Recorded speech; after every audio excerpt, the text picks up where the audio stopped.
Hey everybody, Frugal Farmer here. This is a pink Easter egg candy. Don't know what it is, don't know what it tastes like, but I figured it was getting close to Easter and I had an Easter egg memory. Didn't happen at Easter time.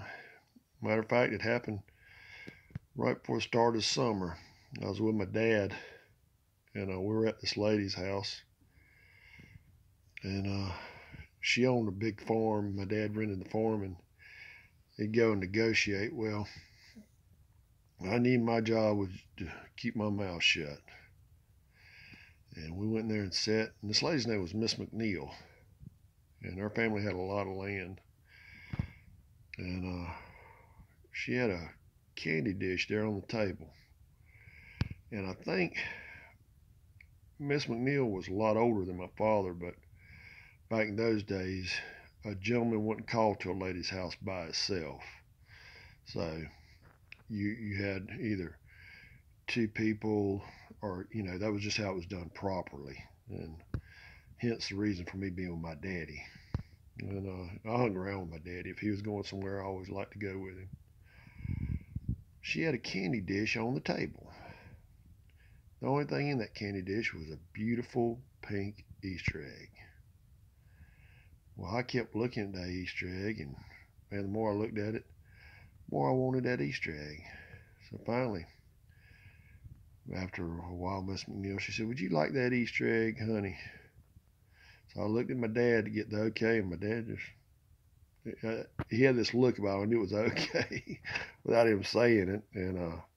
And he had one look I knew was a no. Then another look was I was going to get my tail beat when I got home.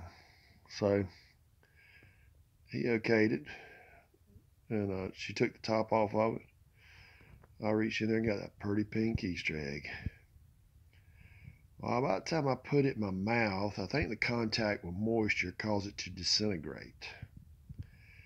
There was some kind of gel in the middle of that, and God only knows what it was. Well, it started running through the bottom of my mouth, and I was trying to hold my head down where it didn't run in the back of my throat. And I was able to get out the word, "I'm going outside." And my dad, he didn't say anything. I went on outside. I finally got it all out of my mouth, and she had some pine straw around the house, and I kicked the pine straw over it so she wouldn't see it. And I went to her spigot and washed my mouth out. That egg must have been 100 years old, and I was gagging and about to puke. Really, I mean, it was that bad. And so I knew not to be going in and out somebody's house, letting the flies in and the cold air out if there was any cold air back in those days. And so I sat in the truck. My daddy come out. He said, "What's wrong?" I said, "I don't know what was wrong with that pink Easter egg." I said, "But it was rotten." Well, I got my daddy tickled, and he was sitting there. He said, "Well," he said, "you'll know next time before you go taking candy." I said, "Well, it looked good." He said, "Yeah." He said, "You can't always go by that." And I was telling another gentleman about it that bought that land, and told him about that. And he was telling me this joke. This new pastor was going around meeting all the congregation. So he went to one of the elderly lady's house, and she had a bowl of peanuts on the table. So he got to helping himself to them peanuts. They were good, and he kept eating them, all them peanuts. He said, "Ma'am, I am so sorry. I've ate all your peanuts." He said, "I'll replace them." She said, "No, you ain't got to do that, honey." She said, "I just sucked the chocolate off them. I don't like the peanuts." So you got to be careful what you eat these days. So, but that was a long time ago.